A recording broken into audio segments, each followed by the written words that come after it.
Okay, good morning, good afternoon, and good evening sa mga ka-Sigma motorsiklo natin at sa mga ka-gunpla natin. Now, we're gonna be releasing our new video for the Daban build. So the last time I think I was able to show you the legs and the waist, and now we're gonna be showing you the arm and the torso, kasama na rin yung head. So we're gonna be building that for this video, and maraming salamat nga pala sa mga sumusuporta sa akin at sa mga patuloy pa rin nagpapakita ng support. And then this build series will continue, and then magkakaroon tayo ng pagbibuild ng mga Zaku together with the other Unicorn Gundam and the Monument Repair Type. Yung Monument Repair Type, nagkaroon tayo ng problema, meron siyang nawawalang parts, so I needed some help from my friends, okay, para makapagpascan and then 3D print. So let's see.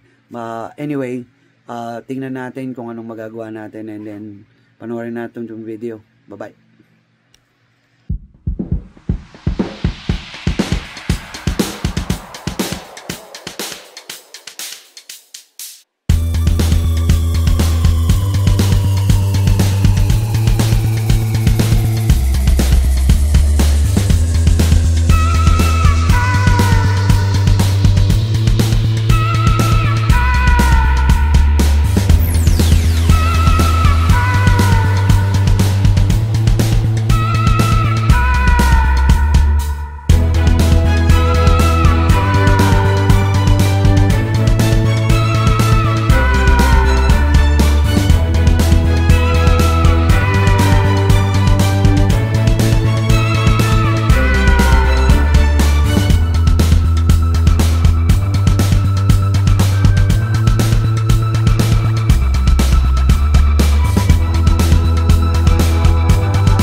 So, okay, napanood nyo yung video natin. It was really sweet.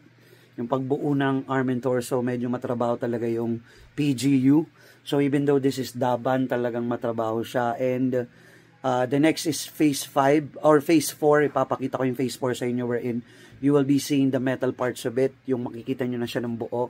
But for now, I just want you to continue supporting me and then wait nyo yung video na ilalabas natin sa Monument Repair Type. I was able to get some help from a friend here in Edmonton. His name is Gordip. Nag-scan siya and then nag-3D printing din siya. So sa mga taga Edmonton, for the people who needs or for people who needs scanning and 3D printing, especially with your Gun Plus and your build, I will be posting his name and his contact information on the next video. His name is Gordip. Tulungan natin siya and then yeah, we'll take it from there. Thank you very much and have a great day.